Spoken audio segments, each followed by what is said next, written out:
E salve a tutti e benvenuti nel mio nuovo canale, io sono Giuliano, il canale Giutech e oggi vi volevo mostrare come effettuare un upgrade su un vecchio iMac del 2007, quindi andiamo a scoprirlo insieme.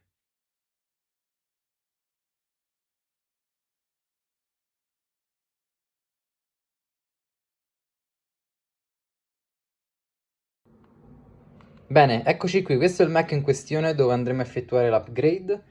Utilizzeremo questa ventosa per alzare il display, anzi la parte che divide il display dal vetro, e poi andremo ad utilizzare questi cacciaviti per fare il resto. Ok, proviamo a appoggiare qui e tirare su. Come potete vedere il vetro si alza. Bene, una volta rimossa la parte del vetro anteriore, andiamo a togliere tutte le viti che vediamo qui.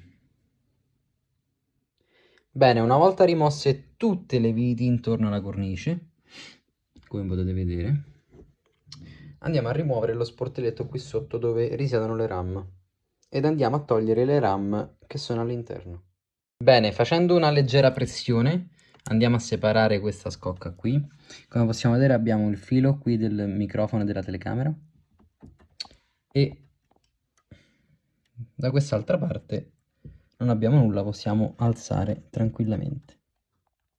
I viti possiamo andare a sollevare piano piano e leggermente il display facendo attenzione ai cavi sottostanti e bisogna andare con le mani a staccare piano piano i connettori.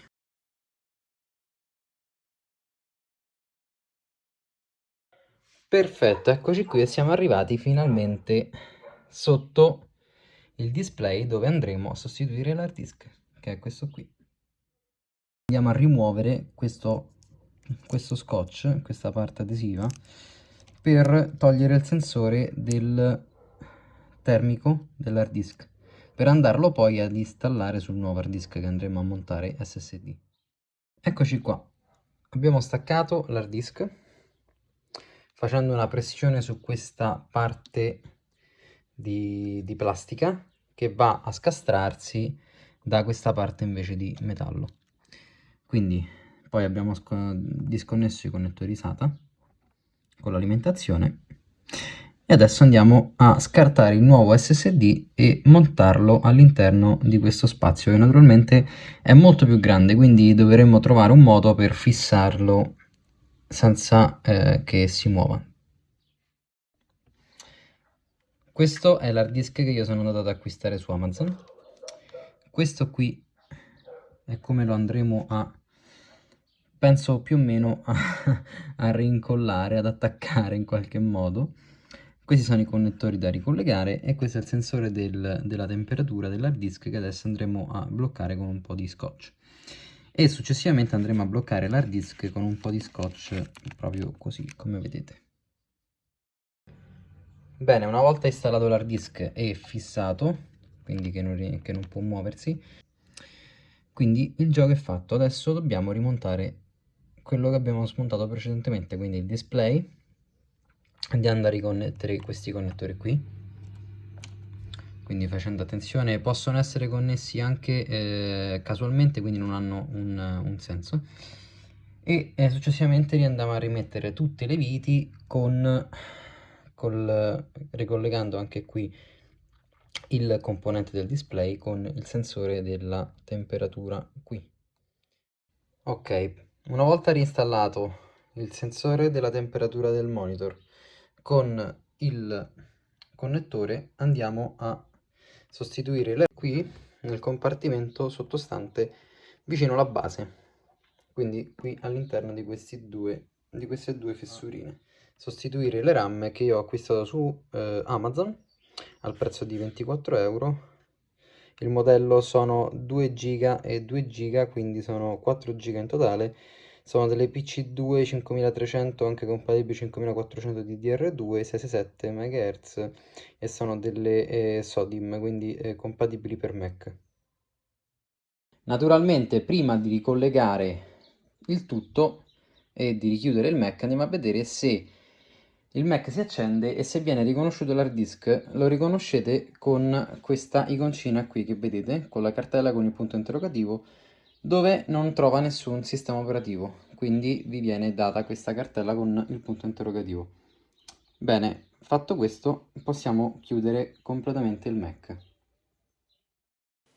Come potete notare ho dovuto far ripartire il Mac con il vecchio hard disk, scusate i cuscini del letto, ma purtroppo sto ottimizzando gli spazi il più possibile e ecco qui il Mac che è ripartito con il vecchio hard disk, ma che a noi non serve, quindi adesso tramite il vecchio hard disk andiamo a formattare l'hard disk inserito all'interno, quindi quello SSD, e poi andiamo a creare una pendrive bootable direttamente di El Capitan per reinstallare da zero una versione di Mac OS X pulito direttamente sull'iMac con il nuovo SSD.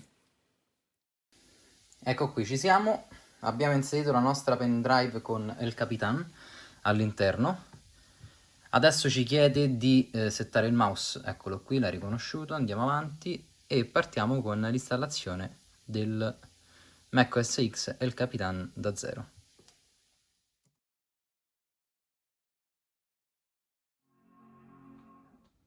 Eccoci qui ragazzi, come potete vedere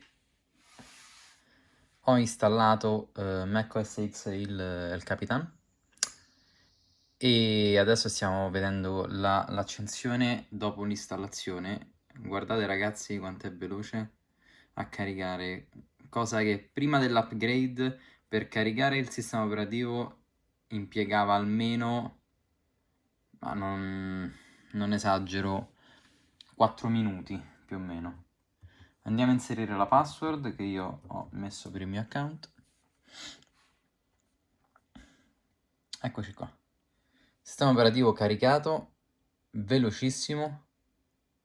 Il Mac è cambiato molto con l'upgrade. Mi scuso per le linee di pixel che purtroppo si erano bruciate prima dell'upgrade. Quindi non è un problema se state pensando dell'upgrade che magari io mi hanno messo il video, quindi non è così. Niente, il Mac è stato aggiornato, abbiamo reinstallato il sistema operativo da zero, pulito, snello, veloce, e vi consiglio di fare questo upgrade perché cambia veramente molto la potenza del Mac, nonostante sia un iMac del 2007, quindi con un processore a 2 GHz. Possiamo andare a vedere le caratteristiche, con 2 GB di RAM, e come potete vedere abbiamo fatto l'aggiornamento a 4 GB di RAM con un processore di 2 GHz Core 2 Duo e la versione è il Capitan 1011.6. Quindi, come già detto, consiglio questo upgrade specialmente per tutti i Mac fino al 2012. Perché? Vi spiego. La schermata di vetro che copre il display fino agli iMac del 2012 è possibile staccarla tramite delle ventose, quindi molto facile per fare gli upgrade, perché dopo il 2012 purtroppo Apple ha inserito la colla e quindi abbiamo necessità per smontare la parte anteriore di diciamo attrezzi che solitamente non si usano tutti i giorni, quindi possiamo andare a compromettere il Mac per effettuare l'upgrade. Quindi diciamo che ci serve un po' di manualità, un livello un po' più esperto per fare queste cose.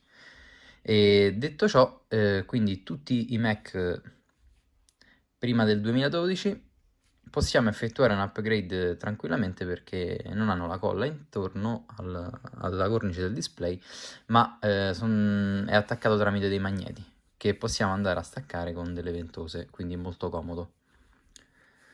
Questo è tutto, spero che il video vi sia piaciuto, aspetto commenti, aspetto che vi iscriviate al mio canale per i futuri video. Ciao a tutti da Giutech!